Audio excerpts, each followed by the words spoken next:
yesterday. What we're learning is that the Pakistan board chief Mohsin Naqvi ran away from the embarrassing loss of Pakistan. Naqvi fled the stadium as Pakistan struggled at 78 on 6. The Pakistan cricket board chief Mohsin Naqvi left the stadium early last night when Pakistan was at 78. The score was 78 on 6, and he was seen sitting in his car and leaving the stadium when Pakistan was 78 on 6, chasing 176 target versus India. So Pakistan was tottering. Pakistan chief, meanwhile, was fleeing. Remember the boycott drama that unfolded before this match, and my colleague Nikhil Naz is now joining us on the story with more details on this. Nikhil, this detail coming to the fore that Pakistan board chief Mohsin Naqvi in fact ran away in the middle of the match from the embarrassing loss when Pakistan was at 78 on 6.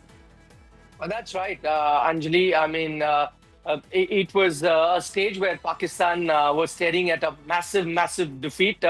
They were 78 for 6. Soon they were 79 for 7.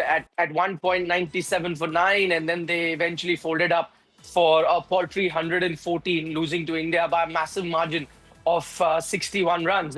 And you know what is being reported in certain sections of the Pakistan media this we can confirm that he left at 78 for 6 because his car was seen leaving the stadium, as are the visuals that you're showing your viewers as well, right from the VIP exit of the Premadasa Stadium. But there are certain Pakistani outlets that were reporting that in that likelihood, which was going to be a very unlikely likelihood, where Pakistan, if they had won this game, there were plans that Mr. Mohsin Naqvi had made of probably inviting the Sri Lankan president over to his VIP box and then taking him to the dressing room of the Pakistan team. So those were the grand plans that Mr. Mohsin Naqvi had. But eventually, he left the stadium even before the final rights were written. I must also tell you that the same Mohsin Naqvi came with a lot of pomp and show here in Colombo on the eve of the game. He came by a private jet to Sri Lanka and then, of course, attended the game. And then even prior to the game, met the team players, the Pakistani team players, and, kind of gave them a pep talk ahead of that India-Pakistan encounter. Clearly, that pep talk didn't work. But many are also saying maybe his involvement and his indulgence with the cricket team may have only put even added pressure on the Pakistani players. And probably that's one other reason. Not to say that that's the only reason that Pakistan may have lost. Clearly, a huge gulf in the quality of the two sides. But also the fact that, he indulged with the players, spoke to them on the eve of the game may have also added to that pressure. And when things really got hot in the middle, and when the pressure was really, playing on the Pakistani players, instead of being by their side, speaking to them after the loss, he was seen fleeing the stadium. Right, Nikhil. So all talk and no action yet again by the Pakistani cricket team. And we're showing our viewers the visuals of Pakistani cricket board chief Mohsin Naqvi leaving the match midway. Pakistan was struggling at 78 on 6 wickets. And that is when, this is Mohsin Naqvi's car. He left the stadium in his car midway as Pakistan was struggling at 78 on 6. And they were heading towards this embarrassing loss against India. Remember, it was a much anticipated match, and there was a lot of drama also that went behind this match. There was this boycott drama by the Pakistan Cricket Board, and there you see Pakistan Cricket Board chief Mohsin Naqvi leaving the match midway, and right when Pakistan team was struggling at 78 on 6. My colleague Nikhil Naz continues to stay with us. Nikhil, if we talk about the game has once again proved that there's clearly no rivalry between Indian team and the Pakistani team. And even the Pakistani fans are now agreeing that the Pakistan team does not stand even close to the Indian team. That's absolutely right, Anjali. We can build it up as much as we'd want. We can hype it up as much as we'd want. But this build-up of this game lasts much longer than the game itself, because eventually it was a shortened game, could have gotten over even earlier, a couple of overs earlier. Anyway, Pakistan failed to play out their entire quota of 20 overs, let alone even challenge India's total. It could have finished, as I said, even by the 16th over. They were 9 down. It's only towards the end where India was trying to, probably come up with a few part-time bowlers. Imagine it's such a competitive game, and you had a situation where the Indian captain was actually testing out some of his part-time bowlers because the game had been done and dusted a long time ago. And you're right. I mean, I'm hearing or reading a lot of Pakistani journalists as well as their former players, and they're putting blame on X player, Y player, A player, B player, saying remove him, bring him back. But the fact of the matter is, you can remove anyone from the Pakistan team, bring anyone else into the Pakistan team. But I don't think that's going to bridge the gap between the two countries, because it's not just about a player here or there.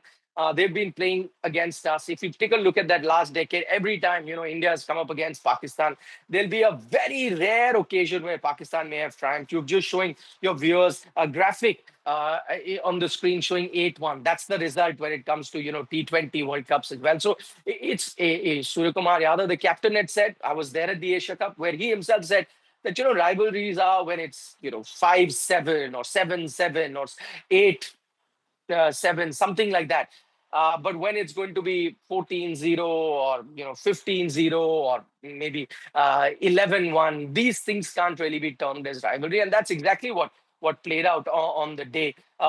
Again, the batting for Pakistan has been rather weak. You cannot really. I'll have to go all the way back to 2021 to actually see a performance where they outdid us when it comes to the batting. And on that occasion, India ended up with 152 odd, and Pakistan chased it down in Dubai. And that was also down to the conditions that were on offer. Other than that, I can't remember in the last 3-4 years, or in fact more than that, where the Pakistani batters have really stepped up against the Indian team. And that's, Absolutely. Indian bowlers versus Pakistani batters. But if you reverse the situation, I think they're no match at all. And I think that the gulf is, as I said, not just what is happening now, not just in the skill levels, but I think the structure of cricket and how far Indian cricket has progressed and how far back Pakistan has gone. I think it's a bigger debate to be seen.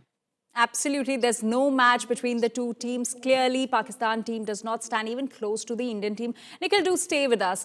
And now, meanwhile, the memes are refusing to stop on social media. Indian spectators turned the internet's favorite meme into live stadium theatre. Even as Pakistan was slipping to defeat, fans were seen recreating the viral training moves from Babar Azam's much talked about practice video right there in the stands. The moves not just drew laughter but went viral instantly. Babar Azam was earlier trolled for his awkward training video, and we're showing you both the videos, one of Babar Azam practicing and the other, the recreation done by the Indian fans right in the stadium when the match was unfolding in Colombo yesterday. Pakistan team बोल रही थी कि भाई हम India में cricket नहीं खेलेंगे, ठीक है यार, खेले तो तुम श्रीलंका में भी नहीं यार। आज तुम लोग को मीमर का खौफ नहीं है क्या? अब ठीक है, अभी कोई फोन खोलना मत, इंस्टाग्राम ट्विटर खोलना ही नहीं। आता है तुम लोग क्या भाई? हाँ, जो भी है, बट जो भी इंटरनेट आपके यहाँ पे जो भी है, कोई खोलना मत भाई।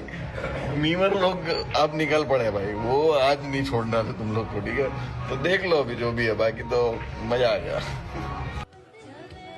My colleague Nikhil continues to stay with us. Nikhil, so the trolls and memes continue. They are refusing to stop. Let's also talk about the performance by the Pakistani batters. It was a complete flop show from the Pakistani batters, as there were wickets falling one after the other. Yes, that's true. And you're talking about the memes. That practice drill. It's from a few years ago. It's of course come back into circulation, and the original clip actually had Mohammad Rizwan and Babar Azam. And why do I mention that is because Babar Azam has been subject of a lot of criticism after Pakistan have lost. He's their most experienced batter. Many expected him to really step up on that occasion. They were struggling. They'd lost, 3 crucial wickets. You had Usman Khan on one end trying to hold the innings together. And you thought Babar, with his experience, a lot of people there in Pakistan refer to him as king. So he was supposed to really step up and then, calm things down, but then plays a very rash stroke. So he's been that target number one in Pakistan at the moment. And talking about memes that you were just mentioning, of course, there are Indian comedians as well as people on social media who are coming up with memes. But I have to tell you, the best memes and the best jokes on the Pakistan team are actually coming from Pakistan only. So if you were to follow some of their social media handles or their comedians, they are actually mocking their own team and making fun of their own team in much larger numbers than you'll see it from the Indian side. And then, you can't really blame them. Because for them, this is the biggest encounter. And you have to also remember the build-up to this game, right? It was a situation where the Pakistan Cricket Board almost held the international cricket fraternity as a hostage. I mean, they put a gun to their head saying, listen, we'll pull out of this game. A lot of money was riding. And now most people, and not just Indian fans, I think, you heard from an Indian comedian. I met a lot of Pakistani fans also saying, yeah, I think we should genuinely think of boycotting India games, because not because of anything else, not because of ego or what may have happened Right. in the boardrooms of ICC, but because we actually are no match to this Indian team. Absolutely, Nikhil. I totally agree. And Nikhil, one more question. Do you think the Pakistani team were looking forward to play against Abhishek Sharma? They were very eager to play against him. All the headlines, everyone was talking about Abhishek Sharma, how Abhishek Sharma performs in the match. But what actually came out of syllabus was Ishan Kishan. But you're right. Absolutely right. And I just want to spend some time talking about what an incredible journey it's been for Ishan Kishan. 6 months ago, he was totally out of the Indian cricketing ecosystem. For a year and a half, he was a pariah. For a year and a half, he was, sent into exile by the Indian cricketing system. Because of the fact that he had left one of India's international tour to South Africa midway. And because of the fact many felt that he was not, dedicated enough to be playing domestic cricket. So some sort of stern action was taken against him. At that time, many thought, a talented batter that he was, many thought that that could just be, the end of such a glorious, talented player, and he may not be able to do justice to his talent. But see what a turnaround he's had. Firstly, did the hard yards, went to domestic cricket, got loads of runs, not just knocked on the door of the selectors, but really banged it down. They had no option but to consider him. Comes into the team at the 11th hour, but is not part of your 11, has to bide his time. And then there is an injury to Tilak Verma, gets a chance to play. And then he performs so well in that, series right before the World Cup that the incumbent wicketkeeper in Sanju Samson, he supersedes him, Right. makes it to the 11. And what a performance. I mean, it's a pitch which was difficult to bat on. It was gripping, turning. We saw Absolutely. most other batters not be very aggressive. But that's where Ishan Kishan gets you 77 at a strike rate of 192. That is gold dust. It was finest stroke making that you will see in tough conditions. One of the finest knocks that you'll remember whenever you talk about India-Pakistan encounter.